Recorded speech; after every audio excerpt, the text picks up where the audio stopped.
Hi friends, welcome to மண்வாசம் channel. இன்றைக்கி பார்த்தீங்கன்னா நம்ம ஒரு ஆடி மாதம் ஸ்பெஷல் ரெசிபி தாங்க பார்க்க போகிறோம். அது பார்த்திங்கன்னா ஆடி கும்மாயன்னு சொல்லுவாங்க இல்லைங்களா, ஆடி மாதம் வந்தாலே கண்டிப்பாக அது செய்வாங்க.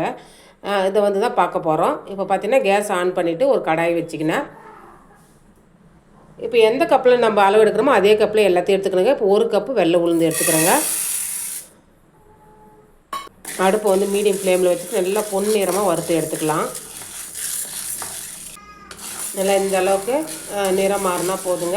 அது பார்த்திங்கன்னா அது நல்லா பொன் நிறமாக ஆகும். வாசமும் நல்லா உளுந்து வறுப்பட்டதுன்னா அந்த வாசம் வரும். அந்த டைமில் நம்ம நிறுத்திக்கலாம்.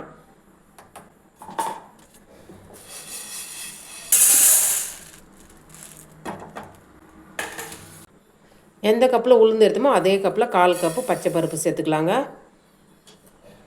அதையும் சேர்த்து வறுத்துக்கலாம். பச்சை பருப்பு இந்த அளவுக்கு நிறம் மாறினது நம்ம எடுத்துக்கலாங்க. அப்படியே வறுத்து வச்சுருக்கிற உளுந்தில் சேர்த்துக்கலாம். திரும்பவும் பார்த்திங்கன்னா ஒரு 1/4 கப்பு பச்சை அரிசி சேர்த்துக்கலாங்க. அதையும் சேர்த்துட்டு லைட்டாக வறுத்துக்கலாம்.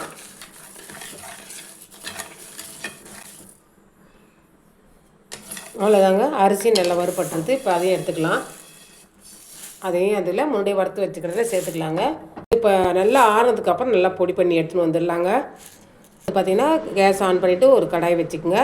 நான் எந்த கப்பில் அளவு எடுத்தனோ அதே கப்பில் ஒரு கப்பு வெல்லம் எடுத்துக்கிறேங்க. ஒரு கப்பு வெல்லத்துக்கு 2 கப்பு தண்ணி சேர்த்துக்குங்க.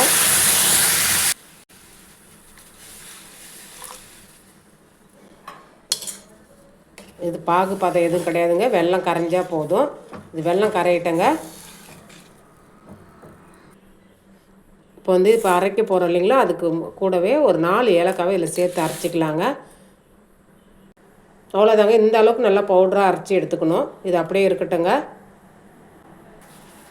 வெல்லம் பார்த்திங்கன்னா நல்லா கரைஞ்சிடுதுங்க. இது எடுத்துடலாம். இப்போ பார்த்திங்கன்னா நம்ம வெல்லம் மட்டுமே சேர்த்து பண்ணுறேங்க. இதில் பார்த்திங்கன்னா கருப்பட்டியும் சேர்த்து செய்வாங்க. கருப்பட்டிக்கு வெள்ளத்துக்கும் ஒன்றும் டிஃப்ரெண்ட் கிடையாதுங்க. அது கலர் கொஞ்சம் கொடுக்கும்.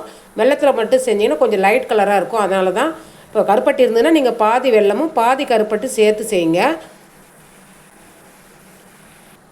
இப்போ இதை நம்ம கேஸ்லேருந்து எடுத்துடலாங்க. இப்போ கேஸில் ஒரு அடிகனமான பாத்திரம் வச்சுக்கோங்க. நல்லா ஒரு டேபிள் ஸ்பூன் அளவுக்கு நெய் விட்டுக்குங்க.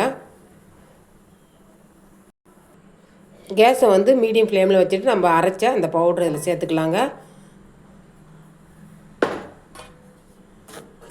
இந்த மாவை அந்த நெய்யிலே வதக்கி கொடுக்கணும். நீங்கள் வேகமாக அடுப்பு வச்சிட்டிங்கன்னா அந்த மாவு வந்து பார்த்திங்கன்னா கருக ஆரம்பிச்சிடும். அதனால் நல்லா மீடியம் ஃப்ளேமில் வச்சுட்டு பொறுமையாக அதை வதக்கி கொடுங்க.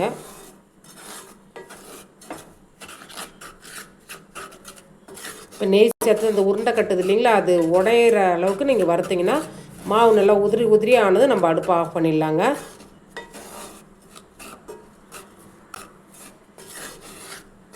அந்த காலத்தில் பாருங்கள் எவ்வளோ ஹெல்த்தியாக செஞ்சு சாப்பிட்ருக்காங்கன்னு சொல்லிட்டு. இதெல்லாம் மறந்து போன ரெசிபின்னு கூட சொல்லலாம். இப்போல்லாம் நம்மலாம் இதெல்லாம் செஞ்சு சாப்பிட்றதே கிடையாது.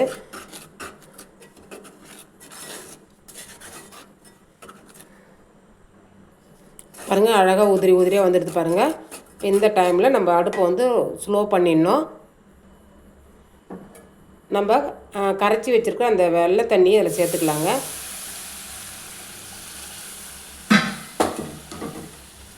நம்ம சொன்ன அளவில் தண்ணியிலேருந்து எல்லாமே நீங்கள் கரெக்டான அளவில் நீங்கள் எடுத்திங்கன்னா இதில் எதுவுமே நீங்கள் தப்பே பண்ண முடியாதுங்க. அழகாக நம்ம செஞ்சு முடிச்சிடலாம். அடுப்பை வந்து லோ ஃப்ளேமில் வச்சுட்டு அந்த கட்டிலாம் இல்லாமல் கரைச்சி விடுங்க.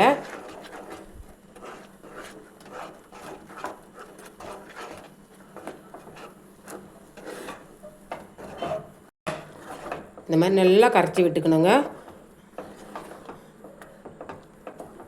தண்ணி அளவுலாம் பார்த்திங்கன்னா நீங்கள் இப்போ அரைக்கிறதுக்கு முன்னாடி நம்ம வறுத்து எடுத்தோம் இல்லைங்களா, அதுலேருந்து உங்களுக்கு அளவு தெரியலனாலும் மாவு எடுத்திங்கன்னா கூட அரைச்சிட்டு மாவு கூட நீங்கள் அளந்துட்டு செய்யலாங்க. ஒரு கப்பு மாவுக்கு 2 கப்பு தண்ணி வச்சிங்கன்னா கூட கரெக்டாக இருக்கும். இப்போ நான் அரைச்சது கரெக்டாக ஒரு கப்பு மாவு வந்ததுங்க. அதனால் நான் 2 கப்பு தண்ணி சேர்த்தேன். நீங்கள் அப்படி உங்களுக்கு தெரியலன்னா நீங்கள் மாவு அளந்துட்டு செஞ்சிங்கன்னா சூப்பராக உங்களுக்கு வந்துடும். இப்போ இந்த டைமில் கொஞ்சமாக நெய் சேர்த்துக்கலாங்க.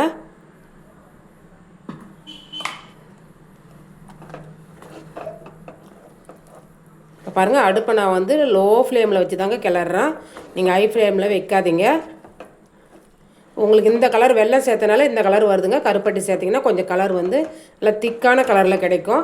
டேஸ்ட் ஒன்றும் மாறாதுங்க, இதே டேஸ்ட்டில் தான் இருக்கும்.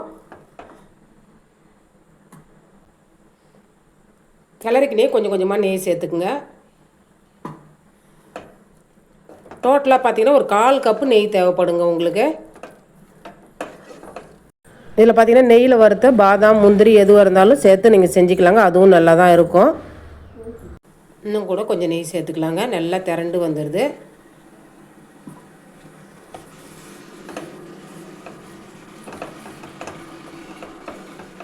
அவ்வளோதாங்க. இப்போ வானலில் விட்டு நல்லா திரண்டு வருது பாருங்கள், கொஞ்சம் கூட ஒட்டலை. இப்போ நம்ம கேஸ் ஆஃப் பண்ணிடலாங்க.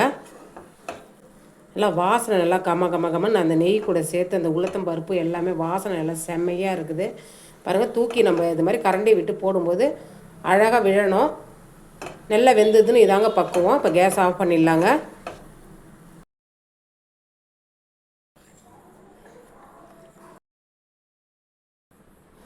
அவ்வளோதாங்க. சுட சுட வாழை இலையில் போட்டு சாப்பிட்டிங்கன்னா நல்லா சூப்பராக இருக்கும். இந்த ரெசிபி செஞ்சு பார்த்துட்டு மண் வாசம் சேனல் லைக் பண்ணுங்கள், ஷேர் பண்ணுங்கள், கமெண்ட் பண்ணுங்கள், சப்ஸ்கிரைப் பண்ணுங்கள். பக்கத்தில் இருக்க பெல் ஐக்கானை கிளிக் பண்ணுங்கள். தேங்க்யூ.